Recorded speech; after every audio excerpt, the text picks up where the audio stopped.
มาเบิ่งบุญบังไฟวัดบ้านไผ่เมืองจำพรพี่น้องกะขออนุญาตทักทายสบายดีพี่น้องสู่ผู้คนเข้าสู่ช่องบุญอ้วนสนา YouTube ไผเข้ามาแล้วก็อย่าลืมกดติดตามกด Subscribe กดไลค์กดแชร์คอมเมนต์ทั้งช่องในเด้อพี่น้องมาเบิ่งนำกันบุญบังไฟบ้านไผ่เมืองจำพรเพิ่นสิม่วนซำใดเบิ่งนำกันภาพบรรยายไปเบิ่งนำกันเลยลงขี้ตมพี่น้อง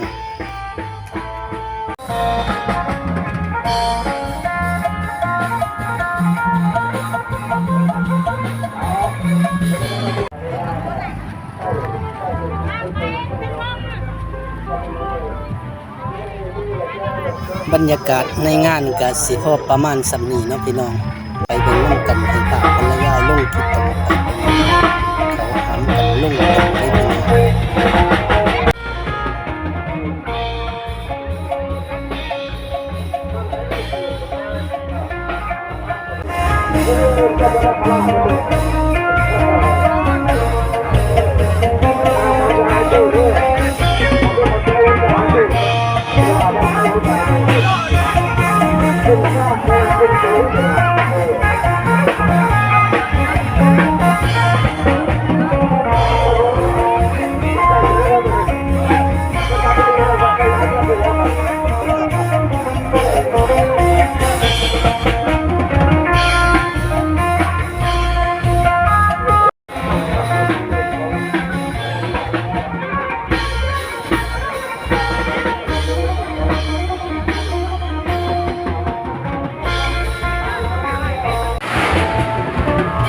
บังไฟขึ้นแล้ว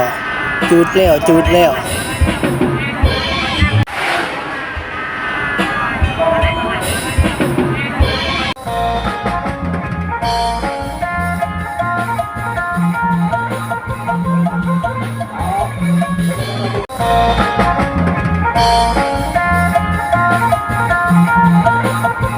สำหรับคลิปนี้ก็สิบ่หลายยายห่างมาฮอดนี่ก็พอสำนี้เนาะขอกล่าวคำว่าสำบายดีพอกันใหม่ในโอกาสต่อไปบ๊ายบาย